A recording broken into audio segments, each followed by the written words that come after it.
Meus irmãos, então nós vamos começar o nosso trabalho nessa noite. Agradecer de imediato o reverendo Aju que está conosco.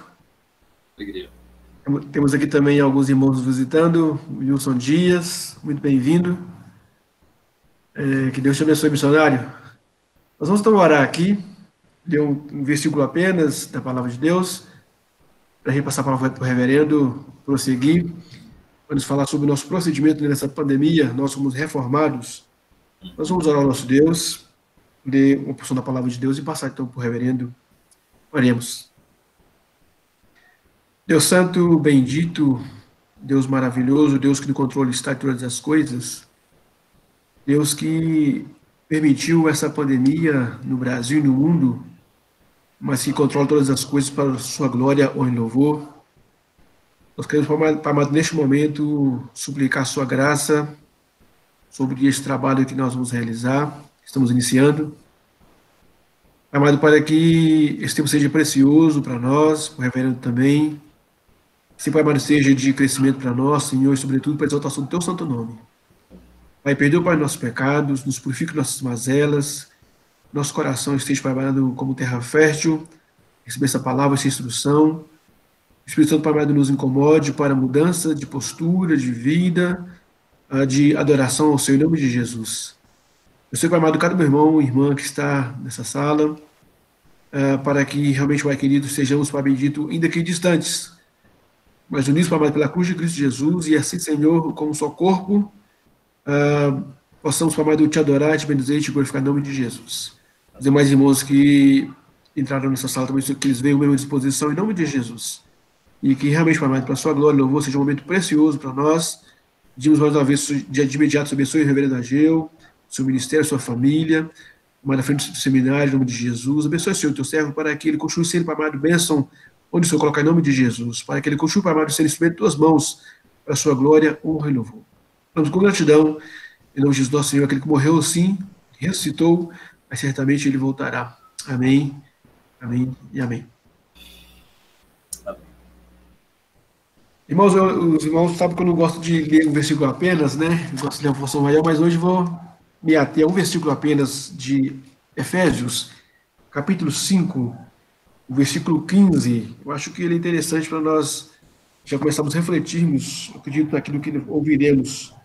Paulo diz assim aos Efésios, capítulo 5, verso 15. Portanto, vede prudentemente como andais, não como necios, e sim como sábios. Que Deus nos dê sabedoria, né, para não somente ouvir sua palavra, mas colocar em prática, em nome do Senhor Jesus. Amém? Eu vou passar a palavra para o reverendo Ageu, ele vai se apresentar melhor, se for o caso, né, e nos conduzir na instrução, em nome de Jesus. Deixa eu ver, seu reverendo. Obrigado, amém. Irmãos, uma alegria estar com vocês, então, conhecendo vocês, né? Ainda que virtualmente. Eu sou o pastor Ageu Magalhães, sou pastor aqui em São Paulo, pastoreio a Igreja Presbiteriana de Vila Guarani, que fica aqui em São Paulo, perto do Jabaquara, para quem conhece São Paulo. Eu dirijo o Seminário Presbiteriano Reverendo José Manuel da Conceição, o JMC. E lá eu também dou aula em algumas disciplinas. Sou casado com Vivian e temos 3 filhos, o Davi, que está entrando na adolescência, a Bianca e o Daniel. Então os 3 estão aqui redecorando a casa, quebrando tudo.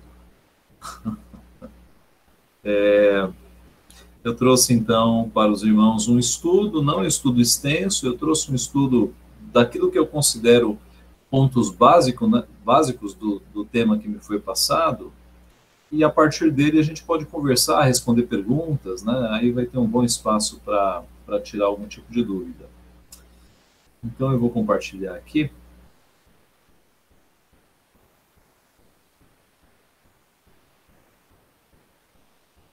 O arquivo.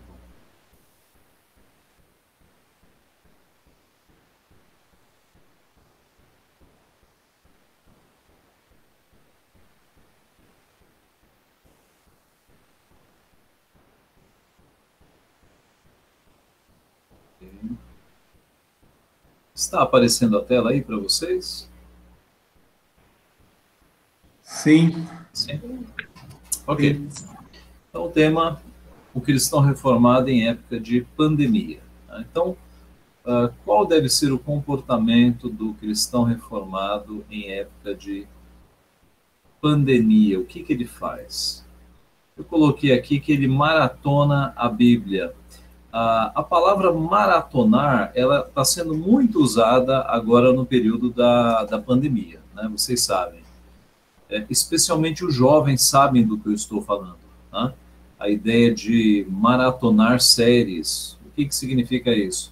Você pegar uma série, seja de Netflix, seja de Amazon Prime ou de YouTube, ou de TV, né? De net, essas TVs, e assistir vários episódios. Tá? Então, a minha sugestão, o que eu tenho sugerido, é que o crente ele deveria maratonar a Bíblia, né? Ele deveria aproveitar o tempo maior que ele tem agora, por causa do isolamento social, muitos de nós estamos em casa, nós temos mais tempo, né?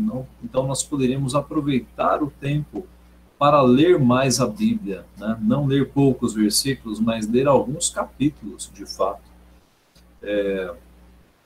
Alguns capítulos, irmãos, da Bíblia podem ser lidos em 5, 10 minutos, de forma que se você ler sem correr 30 minutos de Bíblia, você vai ler bastante capítulos, você vai ter uma leitura boa, né? 30 minutos.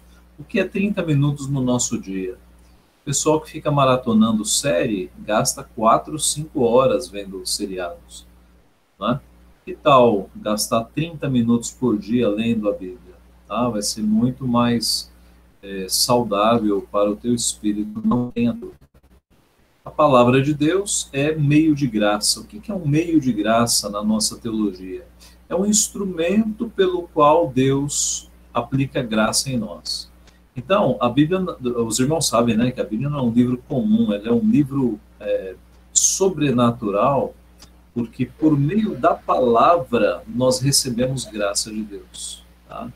Então, em quaisquer situações em que nós estejamos, quando nós gastamos tempo lendo a palavra, meditando na palavra, né, que isso é uma coisa importante, não é apenas você ler a palavra, mas é você meditar, é você ler a Bíblia e focar em alguns versículos e ficar pensando neles. Há várias referências à meditação na Bíblia. Por exemplo, Salmo 1, verso 2, e na sua lei medita de dia e de noite. Então, tem crentes que leem a Bíblia rápido, fecham a Bíblia e mal se lembram daquilo que leram. Nós deveríamos ler a Bíblia, como o reverendo Elias Medeiros nos diz, como que saboreando cada palavra, ler lentamente, pensando naquilo que estamos lendo. E terminada a leitura, grifar alguns versículos, pensar naquilo que foi de fato lido. Né? Há muito benefício espiritual quando nós fazemos isso. Os nossos pais, né, os nossos antepassados, os irmãos que escreveram Confissão de Fé, Catecismo Maior e Catecismo Breve, eles tinham esse tipo de prática. Eles acordavam de manhã, não faziam nada antes de ler a palavra. A ideia é, a palavra de Deus tem que ser as primeiras palavras do dia. Então, eles acordavam, iam ler a Bíblia, e depois de um tempo lendo, eles passavam, digamos, disciplinadamente, alguns minutos em meditação. Eles observavam aquilo que eles tinham lido e pensavam, que pecados meus esse texto está confrontando? O que a Bíblia está me corrigindo aqui? Eles faziam uma autoavaliação, né? Uma meditação daquilo que eles leram. Quais são os pecados neste texto que estão sendo revelados na minha vida? Quais são os deveres que eu vejo aqui nesse texto que eu não estou cumprindo? Quais são os motivos que esse texto está me dando para que eu agradeça a Deus? Quais são os atributos de Deus que estão sendo revelados aqui para que eu possa adorá-lo? E depois de alguns minutos meditando, aí eles iam para a oração. E aí na oração eles pediam o perdão pelos pecados que o texto levantou, né? Que o texto, digamos, denunciou. Eles louvavam a Deus, agradeciam a Deus. Então essa era a dinâmica: leitura da Bíblia, meditação, oração. Tá? Toda manhã eles faziam esse exercício. E nós ganharíamos muito se também praticássemos isso. Ela é um meio de graça. A Bíblia nos santifica, né? João 17:17, santifica-os na verdade, a tua palavra é a verdade. Então, se a palavra é a verdade, e a verdade santifica, a palavra santifica. Né? E crentes que estão lutando com tentações, eles devem redobrar a leitura da palavra e ler desse jeito, né? Ler devagar, meditando, porque você vai perceber o quanto isso vai te fortalecer na luta contra as tentações. Pode provar, pode fazer o teste, você vai perceber. Tá? A palavra nos santifica, a palavra nos conduz. O Salmo 119:9 diz: de que maneira poderá o jovem guardar puro o seu caminho, observando segundo a tua palavra? Tá? Um texto aqui para os jovens. Como é que o jovem consegue preservar o seu caminho diante de Deus? Sendo guiado pela palavra, né? Observando segundo a tua palavra. A palavra de Deus nos santifica também. O Salmo 119:50 nos diz o seguinte: o que me consola na minha angústia é isto, 2 pontos, que a tua palavra me vivifica. Tá? O que consola na minha angústia é isso, que a tua palavra me vivifica. Nós estamos nessa época de coronavírus, né? Pessoas ficando doentes, pessoas morrendo, pessoas que não podem sair de casa porque são um grupo de risco. E esse período traz certa angústia ao coração das pessoas. E a palavra tira a nossa angústia. Tá? Não adianta você ficar angustiado, angustiada, apenas reclamando, se você não vai ler a Bíblia, se você não vai buscar a Deus. Então, se você não tomar remédio, nada vai acontecer. É hora de nós buscarmos o remédio. É hora de nós buscarmos a comunhão pela palavra. Ela nos vivifica. E como eu falei, nós temos mais tempo agora, né? Então não há mais desculpa para o crente não ler a Bíblia, porque nós temos mais tempo agora. Tá? A menos que você seja médico ou enfermeiro, eu creio que nas outras profissões nós ganhamos aí pelo menos o tempo que nós usaríamos para o deslocamento até o serviço. Tá? Esse é o primeiro ponto. O que o crente reformado faz na pandemia? Ele se afadiga na palavra, ele maratona a Bíblia. Segundo, ele ora todos os dias. A oração também é um meio de graça. Tá? Então, a oração também é uma forma pela qual Deus nos abençoa. Houve discussão no passado se oração era meio de graça ou não. Tá? São 3 os meios de graça: pregação da palavra, oração e sacramentos. Mas houve discussão se oração era meio de graça. Qual era o argumento? Os que diziam que oração não é meio de graça, eles defendiam da seguinte forma: ora, a palavra de Deus vem de cima para baixo. Então Deus fala conosco, é de cima para baixo, ele falando conosco. Os sacramentos também são de cima para baixo. Deus nos alimenta de uma forma mística e sobrenatural pelos elementos da ceia e pelo batismo, né? Nos santifica pelo batismo também. Mas a oração é de baixo para cima. Né? Então, nós é que estamos invocando a Deus. Mas a conclusão, meus irmãos, dos reformados foi que a oração é meio de graça, sim, porque Deus usa a oração para aliviar o nosso coração, para nos santificar, para resolver a questão da nossa ansiedade. Então, embora o movimento parta de nós e vá para Deus, Deus usa essa comunicação para nos abençoar também. Essa foi a conclusão de Westminster, tá? Na Confissão de Fé de Westminster e nos catecismos você encontra a oração sendo considerada meio de graça. Eu acho que eles estão certos. Então, pela oração, Deus nos alivia. O texto conhecido de Mateus 11:28. Vinde a mim, todos que estáis cansados e sobrecarregados, e eu vos aliviarei. Essa é uma promessa, Jesus não mente. Quando nós vamos até Ele, cansados e sobrecarregados, Ele de fato tira o peso de nós, Ele nos alivia. Tá? Ele resolve a nossa ansiedade. 1 Pedro 5:7 Lançando, é esse, não é? Lançando sobre ele, creio que é esse. Vamos lá. 1 Pedro 5, 7. Isso. Lançando sobre ele toda a vossa ansiedade, porque ele tem cuidado de vós. Então, a ansiedade é um problema, já era um problema antes da pandemia e agora aumentou. Agora, a ansiedade, meus irmãos, ela é combatida com fé em Deus. Quanto mais fé em Deus, menos ansiedade. Embora haja ansiedade, haja o tipo de ansiedade que tem a ver com o físico, com falta de hormônios, a maioria da ansiedade tem a ver com questões do coração, questões espirituais, às vezes falta de confiança em Deus. Então, quanto mais a gente crê em Deus, menos medo a gente tem, mais confiança nós temos nele, menos ansiedade.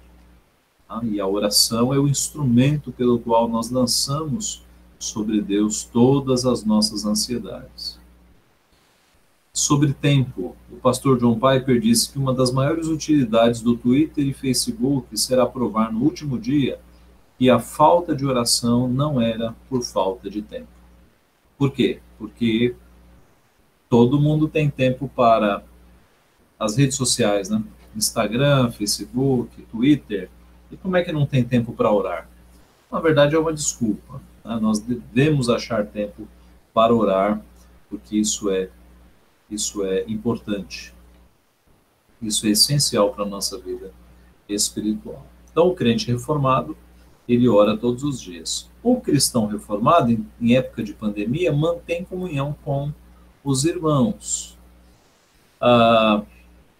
Isso parece meio óbvio, mas eu pastoreio uma igreja e eu sinto que alguns crentes sumiram. Eles não estão tendo comunhão uns com os outros. E nós deveríamos aproveitar as redes sociais, a tecnologia, para manter comunhão uns com os outros. O Salmo 133, que é o texto clássico sobre comunhão, ele nos exorta a isso. Como é bom e agradável viverem unidos os irmãos. É como óleo precioso sobre a cabeça, o qual desce para a barba de Arão, e desce para a gola de suas vestes. É como o orvalho do Hermon, que desce sobre os montes de Sião. Ali ordena o Senhor a sua bênção e a vida para sempre. Então, é bom e agradável viverem unidos os irmãos. As figuras usadas aqui no Salmo eram muito preciosas para os judeus, né? O óleo da unção descendo pela barba de Arão, o orvalho do Hermon descendo sobre os montes de Sião. A bênção do Senhor atingia a nação inteira quando havia essa comunhão entre os irmãos. Em Atos 2, 47 e 49, a palavra comum ou comunhão, ela é uma palavra-chave para mostrar que os crentes tinham tudo em comum, né? Isso é comunhão, ter tudo em comum. É a palavra grega koinonia, né? Atos 2, 47, 42 e 47. E perseveravam na doutrina dos apóstolos e na comunhão, no partir do pão e nas orações. Em cada alma havia temor, e muitos prodígios e sinais eram feitos por intermédio dos apóstolos. Todos os que creram estavam juntos e tinham tudo em comum. Vendiam as suas propriedades e bens, distribuindo o produto entre todos à medida que alguém tinha necessidade. Diariamente perseveravam unânimes no templo, partiam pão de casa em casa, tomavam as suas refeições com alegria e singeleza de coração, louvando a Deus e contando com a simpatia de todo o povo. Enquanto isso, acrescentava-lhes o Senhor, dia a dia, os que iam sendo salvos. Então, eles tinham perseverança na doutrina, na comunhão, no partir do pão, nas orações. A comunhão deles era tão evidente que não havia entre eles quem passasse necessidade, né? Porque eles mesmos cuidavam uns dos outros. Então, nós devemos ter comunhão. Nós podemos ter comunhão usando a tecnologia. Muitos agora estão se isolando até da comunhão dos crentes, né? Mas o crente que tem a percepção bíblica de que a comunhão entre os irmãos é necessária, ele vai manter isso. Nem que seja por telefone, por rede social, ele não vai se isolar. Um outro tópico do que faz o crente reformado em tempos de pandemia. participa dos trabalhos das igrejas. Atos 2:46, nós acabamos de ler, diz que eles diariamente perseveravam unânimes no templo. As nossas igrejas atuais não exigem isso, né? Nós temos geralmente um trabalho durante a semana, 2 no máximo, e o trabalho principal nos domingos. Então é muito estranho que, com uma exigência bem menor, os nossos irmãos lá no passado, eles tinham esse costume, né, de todos os dias estarem reunidos. Mesmo com uma exigência menor, alguns crentes não participam, né, dos trabalhos da igreja. E agora que nós estamos na pandemia, tem crentes que não estão participando nem dos trabalhos online, né? E a gente fica pensando, por que não estão participando? Veja, quem é professo, fez um voto na profissão de fé e no batismo, de sustentar a igreja moral e financeiramente. O sustento financeiro tem a ver com o dízimo, né? Todo professo prometeu que sustentaria a igreja, então todo professo deveria ser dizimista. Mas sustentar moralmente significa que todo aquele que fez profissão de fé se comprometeu em participar dos trabalhos da igreja. Então, em tempos presenciais, eu diria que é inconcebível que um crente vá um domingo sim, domingo não, ou vá na escola dominical e não vá no culto à noite. O crente tem que participar de tudo. Em tempos de pandemia, há crentes que simplesmente não estão participando dos trabalhos online da igreja, né? E a gente fica se perguntando, o que está acontecendo? Há crentes participando de trabalhos de outras igrejas. Não deveria ser assim. Você deveria prestigiar a tua igreja, né? A tua igreja. Você é membro de uma igreja, você fez compromisso de manter a tua igreja.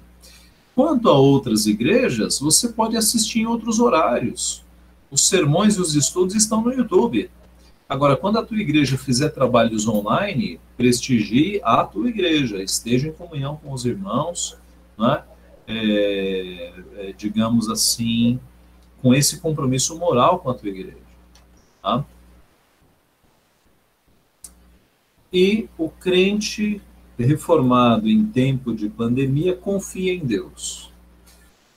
Irmãos, o mundo já viu outras epidemias. Tá? Essa não é a primeira. Nós ouvimos falar da peste negra, da gripe espanhola, que foram epidemias que mataram muita gente. Né? Mataram muita gente. E Deus sempre cuidou do seu povo. Né? Deus sempre esteve cuidando do seu povo. Essa epidemia, ela está no decreto de Deus. Como o pastor orou no começo da reunião, nada foge ao controle de Deus. Né? Tudo está nas suas mãos. Então, nós não podemos ficar temerosos, angustiados, como aqueles que não têm a Cristo, como aqueles que não têm a Deus. Porque nós temos a convicção de que o nosso Deus é soberano. Ele usa desses expedientes para disciplinar a humanidade, né, para pesar a mão sobre os incrédulos e para refinar a sua igreja, para que a sua igreja saia fortalecida. O povo de Deus já passou por exílios, perseguições, e Deus nunca abandonou o seu povo. Quando nós olhamos para a Bíblia, nós vemos no Antigo Testamento exílios, que o povo de Deus foi submetido, né, o exílio egípcio, babilônico. No Novo Testamento nós temos nossos irmãos sendo perseguidos. Né? No curso da história você tem mártires morrendo por amor a Cristo, por conta de perseguição. Quando nós comparamos a nossa vida com esses períodos, a nossa vida ainda é muito confortável. Né? Então, nós estamos numa pandemia, mas a maioria de nós está confortável em casa. Então, não temamos, né? Deus sempre cuidou do seu povo e sempre vai cuidar. E o cristão reformado não confia nos ídolos deste século. Quais são os ídolos deste século?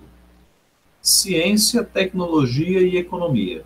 Tá? Aqui eu estou me baseando na análise de muita gente que trata de cosmovisão. Tá? Edith Schaeffer, Nancy Pearce, e muita gente que analisa, digamos, os tempos. Né? E é mais ou menos consenso que estes são ídolos deste século. Né? A ciência, ou cientificismo, o tecnicismo, a tecnologia, e o economismo, a economia. Note que muita gente não confia em Deus, mas confia nesses três aqui. confia na ciência, confia na tecnologia e na economia. Tem um autor que diz que no passado as pessoas iam buscar direção com o sacerdote. Hoje as pessoas vão buscar direção com o cientista ou com o médico. Tá? A roupa de sacerdote mudou, agora é um avental. É a ciência quem dá, digamos, as luzes, as informações para a humanidade. Tá? Só que nessa pandemia, nenhum dos três está resolvendo, né? Estes são deuses fracos nesta epidemia. A ciência não está resolvendo, não criaram uma vacina ainda, a tecnologia até está ajudando, mas não está resolvendo, e a economia, o dinheiro também não está resolvendo. Países ricos estão prostrados diante de um inimigo invisível, quase invisível, que é o vírus. Tá? Então, observe como Deus frustra os desígnios das nações, como Deus desbarata os deuses modernos. Né? Desbaratou os deuses do Egito, está desbaratando os deuses do pós-modernismo. O cristão reformado, então, sabe que quem vai colocar fim a essa epidemia vai ser o nosso Deus, não vai ser a ciência. E ele até pode usar a ciência derramando fagulhas do seu conhecimento para que alguém faça uma vacina efetiva. Mas esse conhecimento não virá da ciência, virá do próprio Deus. E toda a verdade é verdade de Deus. Né? E por vezes ele derrama fagulhas da sua sabedoria para benefício da humanidade. Então, é isso, irmãos. É o que eu tinha para esboçar, então, qual deve ser o comportamento, né, do cristão reformado em tempos de pandemia. Mas nós podemos abrir, viu, reverendo, para alguma dúvida específica, o que fazer, o que não fazer nestes tempos. Eu estou à disposição.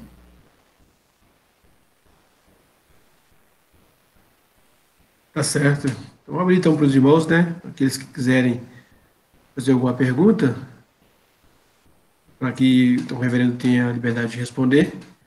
Aí você aciona o seu microfone antes de falar, para que não haja interferência, ok? Vamos ter liberdade de fazer as perguntas necessárias.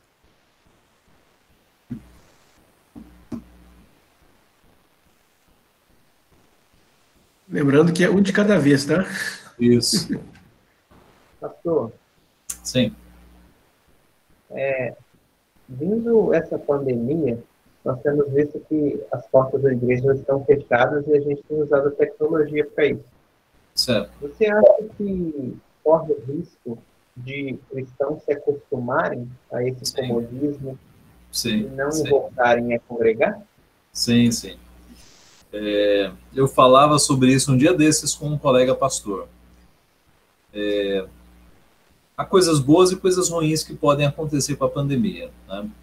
Dentre as coisas boas, é o povo sentir saudade do culto público e aí valorizar o culto público. É o povo sentir saudade da mesa do Senhor e valorizar a ceia. Pode ter uns resultados positivos. Dentre os resultados positivos, nesse período, os homens podem resgatar os cultos domésticos, né? Cada homem liderando a sua família em casa, fazendo culto doméstico. Isso são preciosidades que a pandemia pode nos dar. Agora, dentre as coisas ruins, pode acontecer justamente isso, um esfriamento, né? Se os crentes não cultivarem a sua piedade devocional, leitura da Bíblia, oração, e o coração esfriar, alguns deles podem não se sentir mais animados a retornar à igreja. Isso é um problema de fato. Para que isso não aconteça, nós temos que usar os meios de graça, a palavra e a oração, para que o nosso coração não esfrie. Tá? E aí, ao invés de esfriamento, nós vamos ter saudade da igreja, saudade do culto público. Tá? Mas eu acho que há uma margem aí de gente que pode esfriar. Só complementando o que eu perguntei, agradecer a resposta, mas as pessoas hoje também, elas têm tido meio que, eu acho que é uma pressa, uma ansiedade e tem feito muitas vezes de forma errada. Por exemplo, Santa Ceia online. Outro dia fizeram um batismo online, que eu nem sei como que funcionou ali. Mas você acha também que muitas vezes os cristãos eles não estão tendo discernimento, estão abrindo as igrejas antes da hora? Sim, sim, sim. Você mencionou a ceia online, né? Eu sou da posição de que a ceia, ela é o ajuntamento dos crentes ao redor da mesa, comendo do mesmo pão e do mesmo vinho, ou do mesmo suco de uva, fruto da videira, né? Ao redor da mesma mesa. Quando se faz uma ceia online, não é o mesmo pão e não é o mesmo vinho. Tá? Então você já quebra por aí o elemento de comunhão entre irmãos. Algumas igrejas estão, digamos, atropelando, né, e fazendo esse tipo de procedimento. Quanto a abrir igreja, eu também estou bastante cauteloso. Eu tenho visto alguns colegas, mas veja, aí depende de cidade para cidade, né? Aqui em São Paulo, o número de contaminação e de mortes tem batido recordes a cada dia. Então, para os pastores que me pedem algum tipo de conselho, eu falo, olha, irmão, eu acho que não é hora ainda. Por quê? Por amor aos nossos irmãos mais velhos, né, ao pessoal do grupo de risco. Então, acho que convém esperar um pouco mais e, quando chegar no anunciado pico da epidemia e começar a cair, aí eu acho que a gente pode já começar a se preparar. Mas eu diria que os membros, eu acho que não adianta você se adiantar e colocar em risco os membros da igreja. Eu entendo que nós temos que prezar pela vida, pela saúde deles. Obrigado pela resposta. Ana, imagina.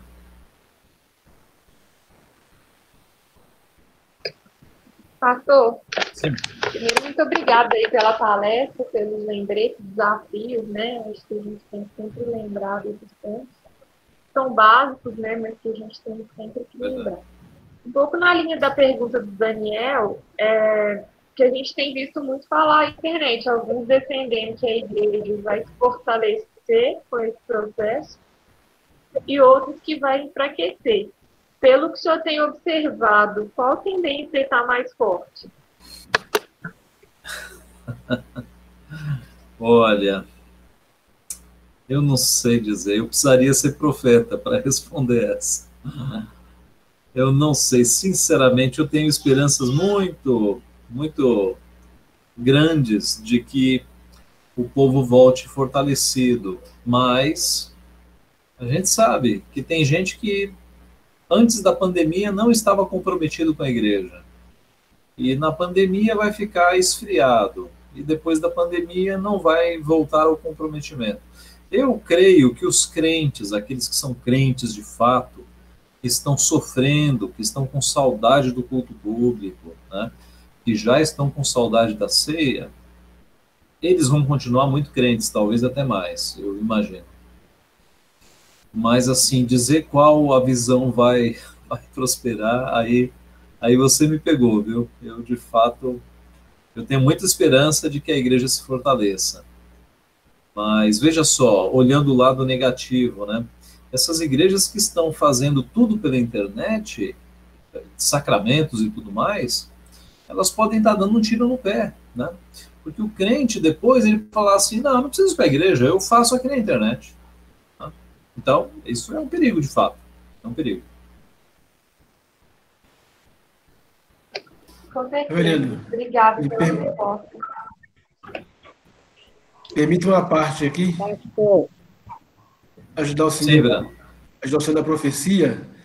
Acredito que, de acordo com a sua prédica hoje, aqueles irmãos que estão vivendo, né, esses itens, oração, leitura da palavra, assistindo os trabalhos da igreja especificamente, né, mantendo a comunhão e largando mão dos ídolos, né, deste mundo, que eles, passado da pandemia, estarão fortalecidos, né, estarão robustos, deixarão de ser crianças, né, como João escreve lá na primeira carta, e se tornarão pais para orientar outros a se fortalecerem, acredito desse ponto de vista.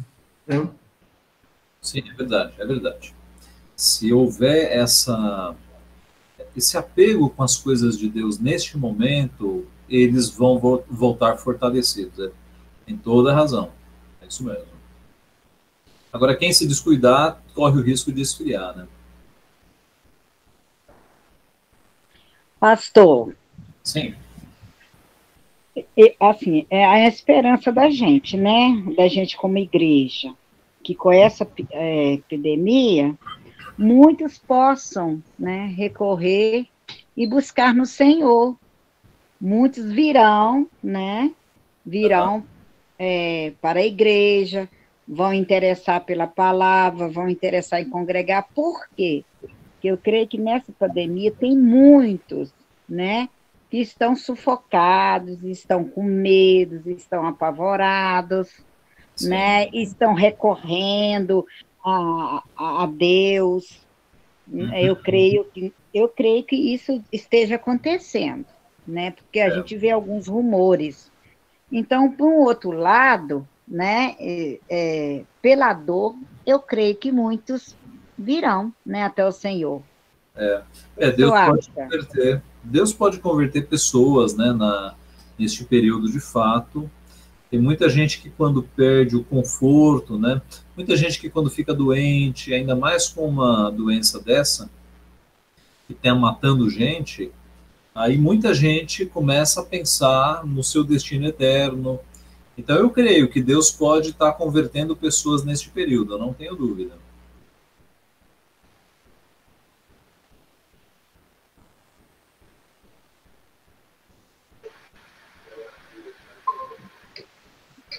Pastor, eu tenho uma outra pergunta. Sim. Eu tenho me sentido desafiada com relação a ser responsável como cristão, a dar testemunho de obediência às autoridades, né, da gente respeitar essas regras todas. O que você acha disso? Também é um papel como cristão? Sim, sim. Né? Sim. Eu diria o seguinte, não, com certeza, né, a implicação do quinto mandamento, honra teu pai e tua mãe, ela tem uma implicação mais ampla, que é obedecer às autoridades. Por quê? Porque em Israel, o pai nem sempre era o pai sanguíneo. Pai também apontava para as autoridades da nação. Tá? É por isso que a interpretação de Westminster no Catecismo Maior é justamente essa. Vai tratar de deveres dos inferiores com relação aos superiores. Então, nós cremos, porque a Bíblia assim nos diz, que nós devemos nos submeter às autoridades, não há autoridade que não seja instituída por Deus. Né? Até quando? Até o limite em que eles não nos fizerem pecar contra a lei de Deus. E aí nós nos lembramos de Pedro, antes importa obedecer a Deus do que a homens. Então, nós obedecemos às autoridades, eu entendo que a maioria delas está, de fato, zelando pelo bem do povo. Agora, eu tenho dito o seguinte, imagine que na cidade de vocês, a pandemia comece a ir embora, e os casos sejam cada vez menores, e o conselho da igreja, né, o pastor e os presbíteros, cheguem à conclusão de que vamos voltar ao culto público, não há mais risco. Imagine que o prefeito diga, opa, igrejas não podem se reunir. Aí, e se está evidente que todo mundo abriu, de que não há mais risco para a saúde, e digamos que um prefeito ou um governador, por uma questão de perseguição aos crentes, queira barrar isso, o nosso dever é desobedecer. Por quê? Porque antes importa obedecer a Deus do que a homens. Não é o momento ainda, né? A nossa conclusão é que os nossos irmãos correm risco. Então, nós estamos caminhando junto com as determinações do Estado. Mas se chegar o momento que o Estado se contrapuser à lei de Deus, a gente fica com a lei de Deus. Tá?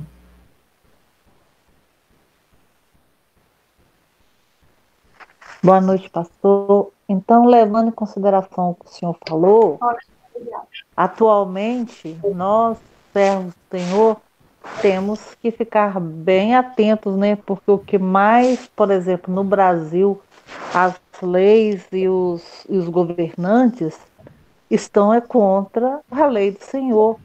E isso é todo dia, diariamente. Se o senhor, todo dia o povo está criando leis contra a palavra do Senhor, estão criando situações que blasfemam o nome do Senhor. E isso vem dos governantes, assim, corrupção em cima de corrupção, que acaba afetando a gente. Então, a gente tem que ficar muito atento, então, porque a coisa não está ficando muito boa, né? Então, a gente vê aí o STF dando lamentáveis situações, provocando lamentáveis situações, que deveria ser as pessoas que zelam que deveriam zelar, né, pelo bem, pela lei, pela ordem, né?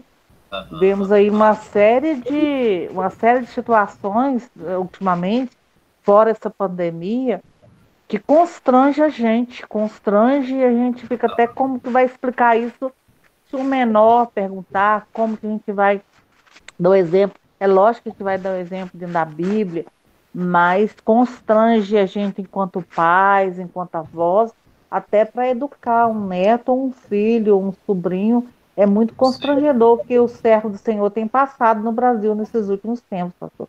Sim, sim. Temos que ficar atentos, né? De fato, a gente sabe que o mundo jaz no maligno e há muita gente que odeia tanto a Deus como os cristãos. Então a gente tem que ficar atentos e se chegar esse momento, né, limite da gente ter que escolher entre a lei de Deus e a lei dos homens, a gente tem que firmar na lei de Deus mesmo.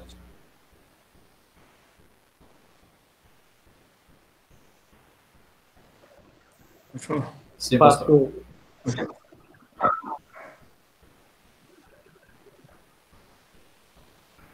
Pode falar. Minha esposa vai fazer a pergunta aqui. Sim. Pastor, o senhor acredita que viver esse tempo de pandemia,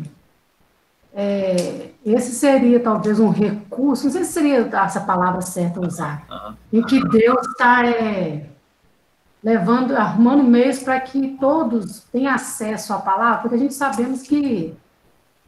que a situação assim, de tecnologia, o acesso, o alcance é muito maior do que 4 paredes. Sim, sim. Né? Então, assim, eu acredito que isso pode ser, não sei se seria também a palavra estratégia, assim, um meio em que Deus está usando para que o povo dele seja alcançado, até porque a questão da volta mesmo de Jesus, porque a gente percebe que é um alcance muito grande, né? A gente está aqui, pessoas muito distantes pode ter acesso ao que nós estamos participando aqui. Eu acho que esse é um ponto positivo desse período, o seguinte, muitas igrejas que estavam fora da internet entraram por uma necessidade, né? E estão transmitindo a palavra de Deus. Então, eu diria que o volume, a quantidade de palavra de Deus que está sendo pregada na rede hoje é absurdamente maior do que antes da pandemia.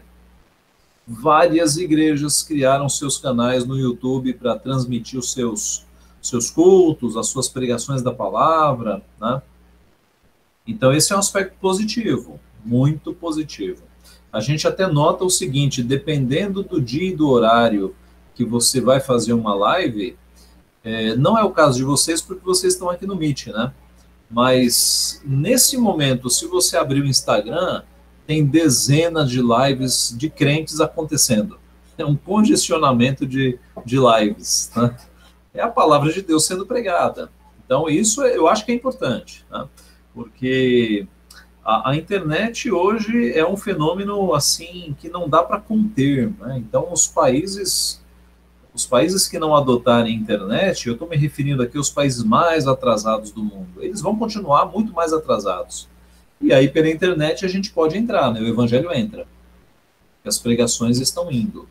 Então, como a irmã ressaltou, eu acho sim que Deus ele pode estar se usando disso para um avanço da pregação do evangelho mundial, eu não tenho dúvida. Acho que é bem certo mesmo. Obrigada, pastor. Então, aproveitando o gancho aí da irmã Norma, Então, mesmo quando essa pandemia passar e diminuir, ficar mais controlado, porque a gente sabe que esse vírus ele vai continuar, vai permanecer, ele não vai sumir, né? Mas então a internet então continua sendo uma ferramenta importante, mesmo depois da pandemia, dessa pandemia, a internet pode ser uma ferramenta boa, sendo usada correto, né, pastor? Eu acho que sim, para evangelização, né? Eu creio que quando acabar a pandemia, o dever dos crentes é voltar para os cultos públicos com força total, né? Mas a internet continua sendo um belo veículo para a pregação da palavra. Eu acho que a gente deveria continuar transmitindo mensagens pela internet, vídeos com conteúdo bíblico, para que mais pessoas possam ser atingidas. É impressionante, né, o alcance da internet. Tem muita gente que está vindo para as nossas igrejas, vindo para igrejas reformadas, porque assistiu alguma pregação na internet, ou do reverendo Augusto Nicodemos, ou do reverendo Hernandes Dias Lopes, e assistiram pregações e falaram, não, eu tenho que ir para uma igreja que prega a Bíblia, e foram procurar igrejas presbiterianas. Então o alcance é uma coisa impressionante. Pastor, sim, nessa linha aí, eu tenho a percepção que o movimento reformado no Brasil tem crescido. tem. Lógico, pela influência aí da internet, do alcance do evangelho, pela tecnologia, etc. Aí a primeira pergunta é, qual tem sido a percepção do Senhor nesse sentido?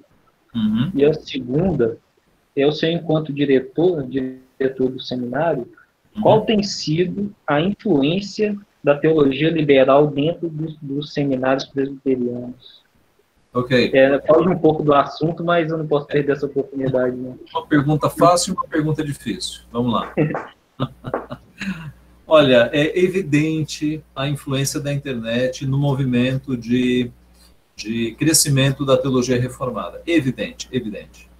A gente costuma brincar que o nosso maior missionário é o reverendo Augusto Nicodemos. Muita gente saiu do movimento pentecostal para vir para igrejas reformadas. Muita gente. A igreja que eu pastorei, que é uma igreja pequena lá em São Paulo, olha, eu tenho aí, acho que umas 20 pessoas que vieram de igreja pentecostal, Universal do Reino de Deus, Brasil para Cristo, todas as linhas. Começaram vendo vídeos no YouTube de pregações reformadas, dos vídeos começaram a ler artigos reformados, dos artigos foram para os livros. Eu recebi um jovem na igreja, ele veio do movimento neopentecostal, ele chegou na igreja, ele já tinha lido as Institutas de João Calvino, que é a leitura para pastor, 3 vezes. Para perceber a sede de teologia desse pessoal. É uma coisa impressionante. A quantidade de livros que eles já leram.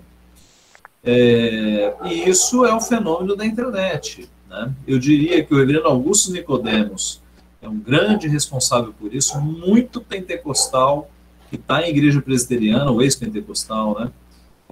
Teve acesso às pregações do reverendo Augustus, e alguns sites de teologia, né? O Monergismo, por exemplo, o Monergismo muito acessado, tanto é que virou até editora, né? Eles perceberam o alcance deles. Então, a nossa percepção é essa, quanto mais reformada e séria é a igreja, mais a tendência é ela crescer recebendo irmãos que estão saindo do movimento pentecostal, que na sua maioria não enfatiza a palavra, né? Os sermões não são expositivos, então eles estão se decepcionando lá e vindo para onde tem alimento mais substancial, né? Que é a teologia reformada. Quanto à tua segunda pergunta, é o seguinte, a Igreja Presbiteriana do Brasil é uma igreja grande, muito grande, e como toda instituição grande, você tem movimentos, né? Então você tem alguns pastores que foram formados ou que assumiram uma linha um pouco mais liberal quanto à sua teologia. Né? Quanto aos seminários, eu não tenho visto essa influência liberal nos seminários. A Junta de Educação Teológica da IPB tem feito um trabalho, e tem gente séria lá, o presidente é o reverendo Augusto Nicodemos. e eles têm feito um trabalho de sanear alguns seminários que no passado tinham alguma infiltração liberal, mas eles têm feito um bom trabalho, né? Então, eu não diria que hoje nós temos algum seminário liberal, não. Tá? Talvez tenha um professor ou outro que ainda seja um pouco mais aberto, mas na sua totalidade são seminários reformados, sérios. Tá? Obrigado.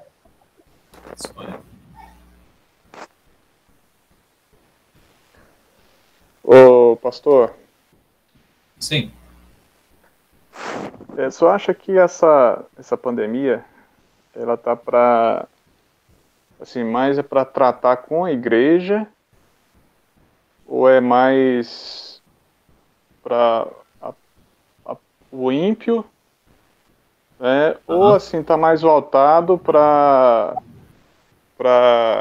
a volta de Jesus? Então,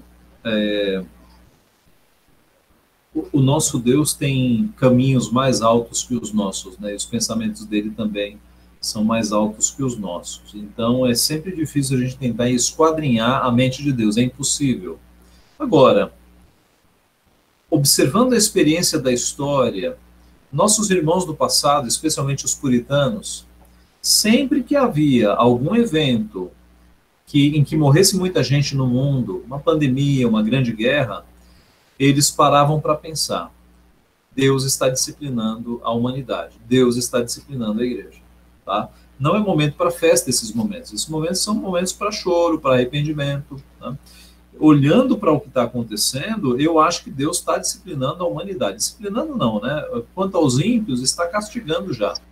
Porque, como você adiantou, as epidemias são previstas, né? Lá em Mateus 24, é um dos sinais da volta de Cristo. Então, eu olho por essa perspectiva. Eu acho que Deus está dando uma lição no mundo, né? Deus colocou um inimigo quase invisível para prostrar as nações, desbaratar os deuses imaginários da pós-modernidade e com reflexos na igreja, né? Há um texto muito interessante escrito pelo, eu acho que é o Joseph Piper, que escreveu um texto associando essa pandemia a Deus disciplinando a sua igreja. Eu achei muito interessante, muito propício, porque os crentes que estavam descompromissados, né, crentes que não estavam valorizando o culto, não estavam guardando o dia do Senhor, agora estão privados disso tudo, né? Então Deus, eu acho que então, só fechando, né, sendo mais direto, eu creio que Deus está pesando a sua mão sobre as nações e que a igreja tem que pensar o que tem feito de errado, porque parece também uma disciplina de Deus sobre o mundo cristão, o mundo evangélico. Eu acho que a gente tem que ficar atento quanto a isso. Tá? Ok, obrigado.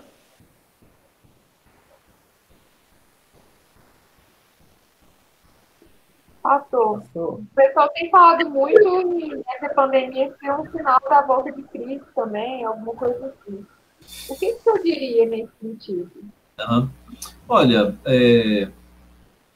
Mateus 24, que registra o sermão profético de Cristo, né, um dos textos, fala que próximo da volta de Cristo alguns sinais aconteceriam.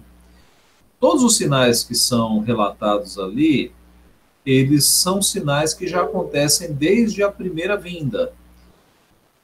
Mortes, guerras, rumores de guerra, fome, tudo isso já acontece desde a primeira vinda de Cristo. Pandemias, né, pestes, no caso lá, pestes. Então, eu diria que é um sinal, né? Uma pandemia é considerada uma peste, um sinal da volta de Cristo. Agora, se Cristo está às portas, eu acho que não. Por quê? Porque o assunto escatológico na Bíblia dos últimos tempos, ele segue a comparação de uma mulher grávida. Então você tem primeiro o princípio das dores, aí você tem a grande tribulação, que são as dores intensas de uma gravidez, e você tem o nascimento, a vinda do Filho do Homem, né? A vinda do Filho.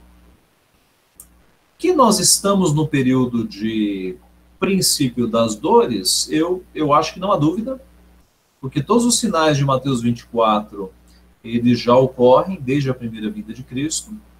Agora, se nós estamos na grande tribulação, eu acho que não. Por quê? Que Jesus retratou a grande tribulação como um período em que não houve um período tão difícil, e nem haveria. Tão difícil que, se ele não tivesse sido abreviado, nem os eleitos se salvariam. Então, as cores nas quais Cristo pinta a grande tribulação são cores muito escuras, né? Uma perseguição mundial ao evangelho, surgimento do anticristo, apostasia de muitos. Não me parece que nós estejamos na grande tribulação. Nós temos liberdade para pregar o evangelho, para abrir as nossas igrejas. Na grande tribulação não será assim, será perseguição total, global, tá? Então, isso me leva a crer de que Cristo não está às portas, tá? Agora, será que nós devemos ficar acomodados, então? O pastor convidado disse que Cristo não está à porta, eu vou viver do jeito que eu quiser. Não, não, porque você pode morrer hoje à noite, né? Então, ele não vem, mas você vai. Então, é bom ficar muito atento com a sua vida, tá? Porque os sinais estão se cumprindo, mas quando eu olho para a grande tribulação, ali é uma intensificação tão forte dos sinais, me parece que nós não estamos nos dias terríveis ainda da grande tribulação. Mas, como eu disse, temos que ser crentes piedosos, porque nós podemos ir a qualquer momento, né? A gente tem que estar cada vez mais firme no Senhor. Com certeza, obrigada. Pastor? Sim. Estou vendo que atrás do senhor está na biblioteca. O que o Sim, senhor recomenda? Parte dos meus livros. De leitura, além da Bíblia. A Bíblia é obrigação e tem que ser nossa prioridade. Mas quais gêneros ler além da Bíblia? Olha, eu vou pedir licença ao pastor de vocês. Posso, pastor? Fique à vontade. Ok. Então, a Bíblia é o essencial, né? Você sabe que de vez em quando me escrevem, alguns jovens, alguns garotos me escrevem pelo Facebook falando assim, pastor, passa uns livros para eu ler de teologia, eu quero conhecer mais teologia. Primeira pergunta, você já leu a Bíblia toda? A maioria diz não. Eu falei, então, leia a Bíblia toda, e quando você terminar, aí eu vou te passar alguns livros, tá? Porque tem muitos jovens, assim, doidos por teologia, mas que não leram nem a Bíblia inteira. É o básico do básico, né? Então, Bíblia, fundamental. Depois da Bíblia, nós temos alguns autores, aí entra muito da predileção, né? Eu gosto muito de alguns autores que pegam a teologia complicada e trazem em linguagem mais simples. Quais são eles? O R.C. Sproul, gosto muito de ler Sproul, gosto de ler o Packer, né? Packer com C-K, P-A-C-K-E-R, tem livros assim muito bons. Eu gosto muito do John MacArthur Jr., que, embora na escatologia, na doutrina dos últimos tempos, ele pense diferente da gente, mas tem muita leitura boa do John MacArthur Jr. Eu tenho lido muito o Joel Bick, né, que é um especialista em puritanos, boas leituras dele. É isso, é mais autores, né? Se você pega autores reformados, especialmente aqueles que têm um compromisso confessional, né, um compromisso com os nossos símbolos de fé, você vai ter leituras muito produtivas, tá? Mas nesse sentido, peça indicação para o teu pastor, que ele está aí totalmente habilitado, né, para passar boa literatura, autores reformados bons, tá? Isso é muito importante, ajuda a esclarecer muitas coisas da Bíblia quando você lê um livro que explica, né? Explica a palavra de Deus. Obrigado por responder, mas eu vejo que hoje a biblioteca dos pastores tem falado muito sobre eles, porque tem muito pastor que, apesar de ser presbiteriano, ele é muita coisa liberal, muita coisa pentecostal, que acaba que se influencia no sermão. Ah, com certeza, né? A gente é um reflexo daquilo que a gente se alimenta, né? Daquilo que a gente lê. Mas é isso. Autores reformados nos ajudam a entender as Escrituras. É uma bênção. E uma última pergunta que o senhor falou aí, a gente estava até conversando isso na última vez que nós gravamos o culto com o pastor. Uhum. Será que a teologia tem muitas vezes se tornado um ídolo do coração dos jovens? Eu acho que sim. Até brinca que o jovem calvinista tinha que ficar numa jaula durante um tempo. Sim. Com certeza. Eu tenho uma jaula dessa lá na igreja. Ela se chama classe de catecúmenos. O classe de novos membros. Então, quando chega o pessoal lá, fanático por teologia reformada, sem paciência, né, brigando na internet, eu ponho lá na classe de novos membros, que é a nossa jaula, para amansar o cabra. Né?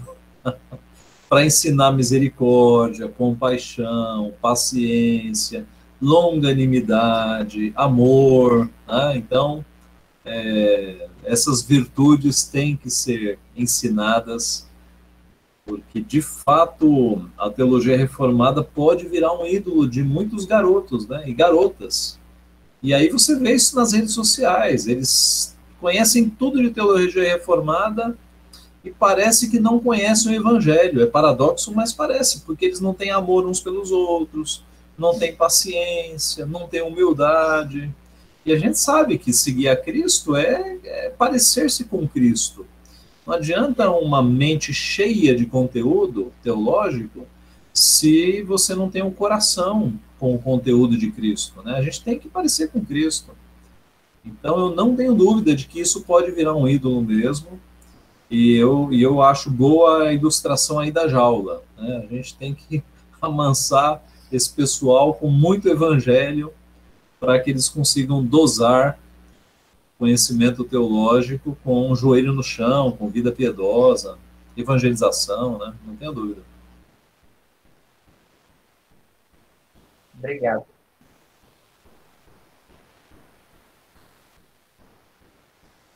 Pastor, minha última pergunta. Opa. Nós moramos aqui em Santa Bárbara num contexto muito católico romano. Uhum. O senhor tem algum conselho assim prático para a nossa igreja que vive num contexto bem católico? Olha,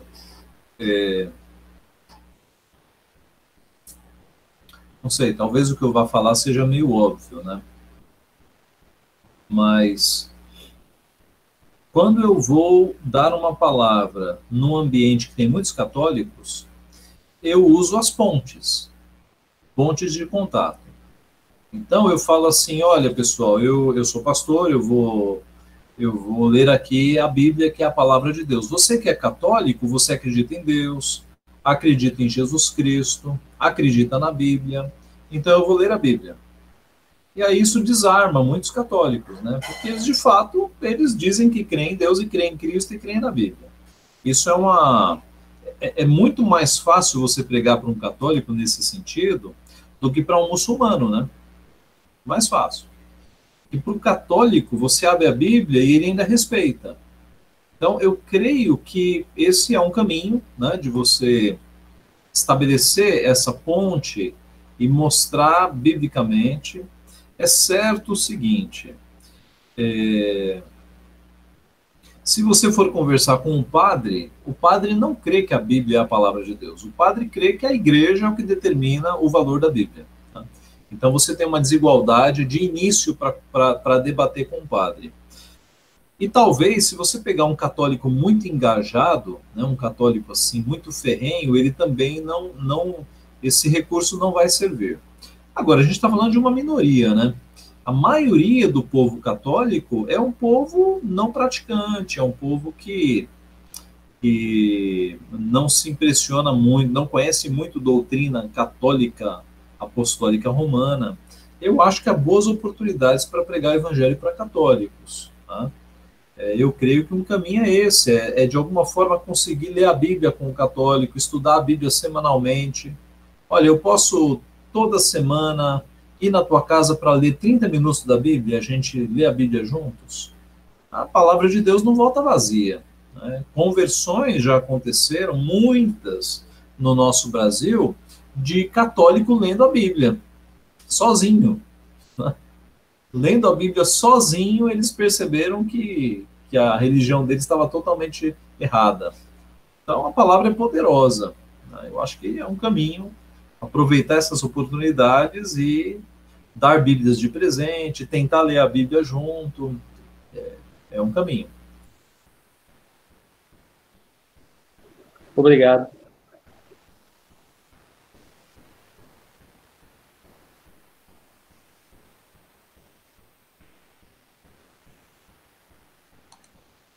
Alguém mais, irmãos?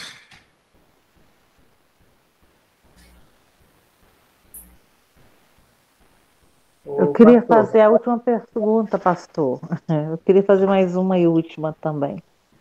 O pastor, hoje o desafio viver em família é complicadíssimo, né? Pelo molde atual, né, da convivência, de todo mundo trabalhando fora.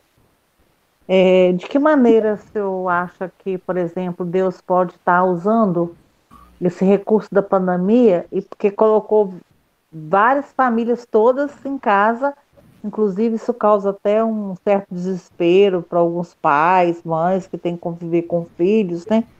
De que maneira o senhor acha que pode ser usado isso no momento atual, na família, nas nossas famílias? Então, eu tenho insistido na tecla de retorno ao culto doméstico. É fato que as famílias agora estão juntas, e é fato também que o culto doméstico tem sido esquecido pela nossa geração. Eu acho que, imagine numa família que só a mulher é crente, o marido e os filhos não são crentes. Ela pode ser uma luz a brilhar ali, né? A Bíblia diz que a família é abençoada por conta da esposa que teme ao Senhor, mesmo que o marido seja incrédulo. Essa mulher pode começar a ter o seu momento de devoção na cozinha da casa, na sala da casa, e convidar os filhos e o marido para ouvir a leitura da Bíblia. De alguma forma, o culto doméstico é a palavra de Deus sendo pregada em uma casa, né, que haja não crentes. Mesmo que o não crente não participe, ele pode ouvir a leitura da palavra e um dia Deus pode tocar no coração dele. Tá? Então eu creio que é isso. Há o aspecto também de que às vezes é mais fácil a gente ser crente na igreja, né? Na igreja todo mundo tem cara de crente. É na família que a gente mostra de fato que nós somos crentes. Então, é na família que a gente tem que exercitar a longanimidade, a paciência, o amor de uns para com os outros. O real teste da nossa fé, por vezes, está na família. É lá que a gente tem que ser crente. Tá? Obrigada, pastor.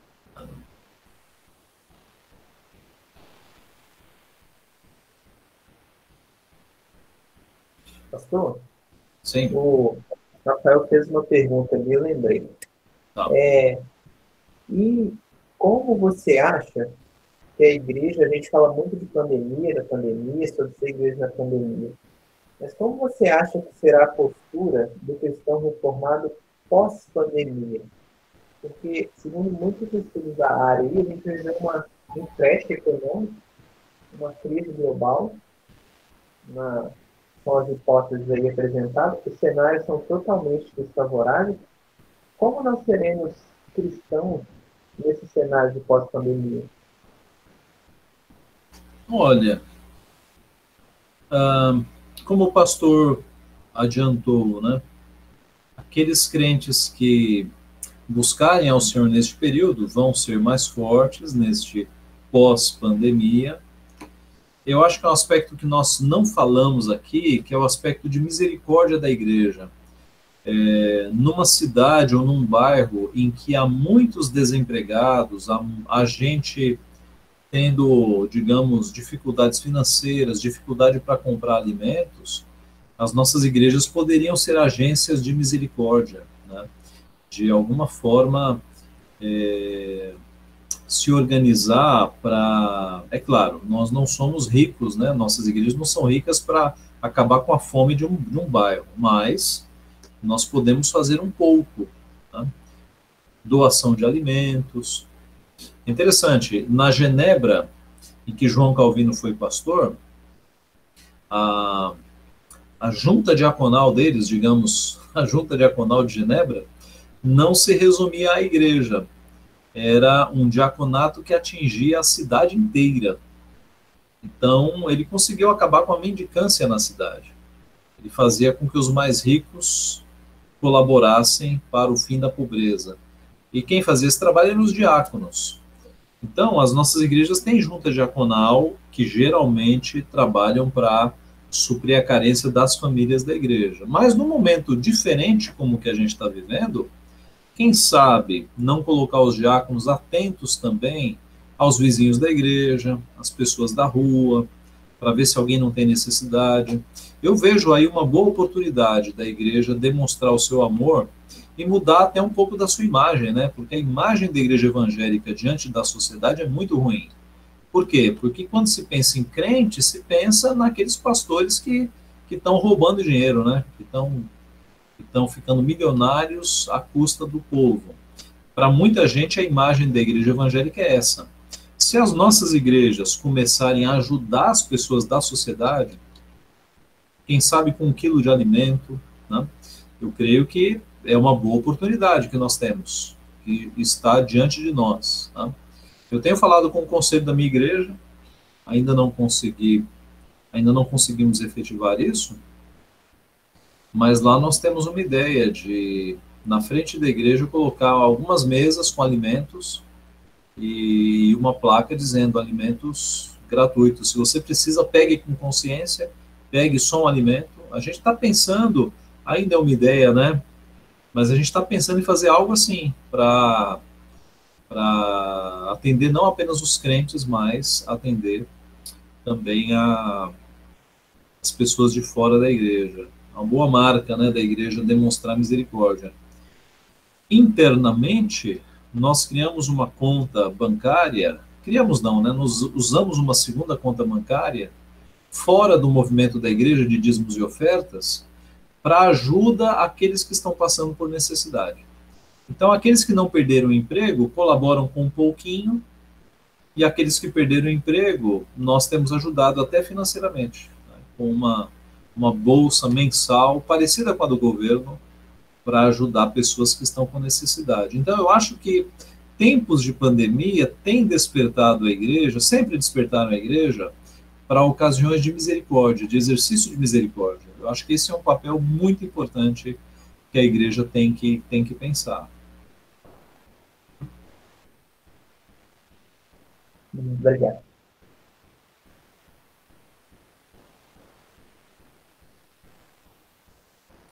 Ok, mais alguma pergunta, irmãos? Alguns dos nossos irmãos já saíram, né? Está aqui a presença do Alessandro do Amaral Melo, do outro lado do Brasil, está conosco. Seja bem-vindo, vulgo Lambari, um amigo meu. Deus te abençoe, em nome de Jesus. Amém, Ricardo. Que Deus te abençoe muito, viu? Você também, jovem. Saudade, você não envelhece bem não, viu? Um abraço, pastor Gil. Deus te abençoe. Um abraço, meu irmão. Um abraço. Bom, então nós vamos parar por aqui. Dessa reverenda Ageu, mais uma vez, né, pela presença marcante. Alegria. Que Deus te recompense cada vez mais. Amém. Eu vou orar também pela dona Maria Lúcia da Silva, que é a avó do Rodrigo, que está hospitalizada e carecendo de sangue, né? Transfusão de sangue. Então, orar para essa irmã também, para Deus agir no corpo dela, providenciando doadores. Nós já divulgamos aqui alguns grupos. Os irmãos ajudem também para que a dona Maria seja assistida em nome de Jesus. Amém? Então, vamos orar mais uma vez. Oremos ao nosso Deus. Pai Santo e Justo, damos-te graças porque nós somos edificados pela palavra. Depois também, Pai amado, nessas perguntas e respostas, muitas delas, Pai querido, traz esclarecimento ao coração de vários irmãos que alguns não têm coragem de perguntar. As perguntas, Pai amado, que sempre, embora alguns irmãos saiam nessa hora da sala, nos ajude o Senhor também a refletirmos sobre nossa postura como servos do Senhor. Nós damos graças, Pai amado, pela palavra ministrada. O Senhor coloca, Pai querido, no nosso coração o desejo de lermos a palavra do Senhor diariamente, de orarmos ao Senhor também diariamente, de participar, Pai amado, dos trabalhos locais, Pai querido, preferencialmente. Deus querido também, Deus querido, quando acaba essa pandemia, que de fato é verdade, o teu remanescente permaneça fiel ao Senhor, adorando na casa de oração, em nome de Jesus. Também, Senhor, que nós possamos largar a mão dos ídolos deste mundo e confiar no Senhor tão somente em nome de Jesus. Que nosso coração esteja quedado aos seus pés. Que possas, mais uma vez, eu te peço, o teu servo, o reverendo Agil Magalhães, sua família, meu querido, a igreja no qual ele pastoreia, o seminário no qual dirige, Senhor, que o teu servo continue permanecendo bênção nas mãos do Senhor, em nome de Jesus. O instrumento, Pai amado, para que o Senhor possa abençoar outros cada vez mais, em nome de Jesus. E onde quer que ele vá, Senhor, ele seja bem sucedido, Pai querido, transmitindo a sua palavra com alegria, com entusiasmo, Pai amado, com simplicidade, Pai amado, com qual, Pai amado, ele também se sentiu, em nome de Jesus. E que o Senhor possa, Pai, recompensá-lo, com bênçãos de todos os lados, em nome de Jesus. Abençoe os irmãos que participaram neste momento, alguns já saíram. Que o Senhor possa, Pai amado, visitar todos eles. Deus, Senhor, Pai amado, a mãe do Rodrigo, a avó do Rodrigo, Senhor, que sai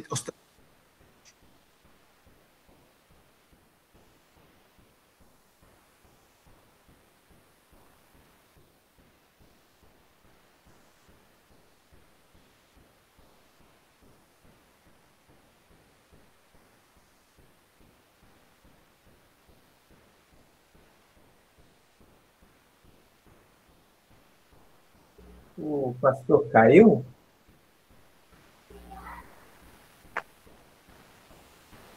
Eu não estou ouvindo pastor também, não. Parece que sim.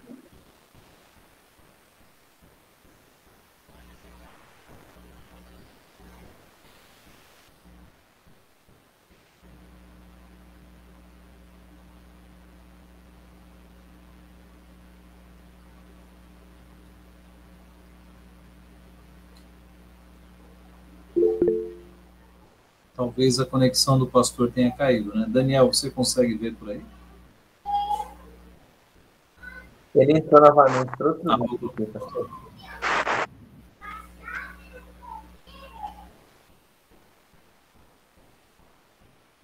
Pastor, ativa seu microfone, por favor.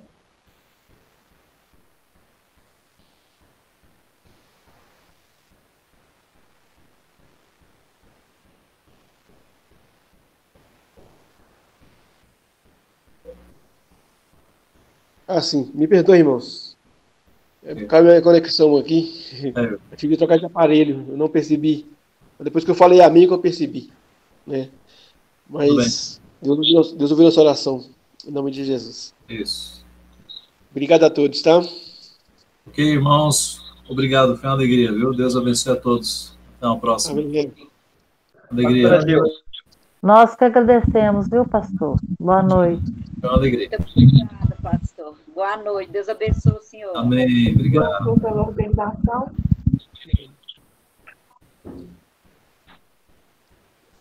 Obrigado, gente. Até mais.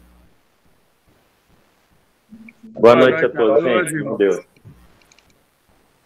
Boa noite a todos. Obrigado, valeu. Valeu, gente. Deus abençoe. Bem. Obrigado, gente. Deus abençoe, viu?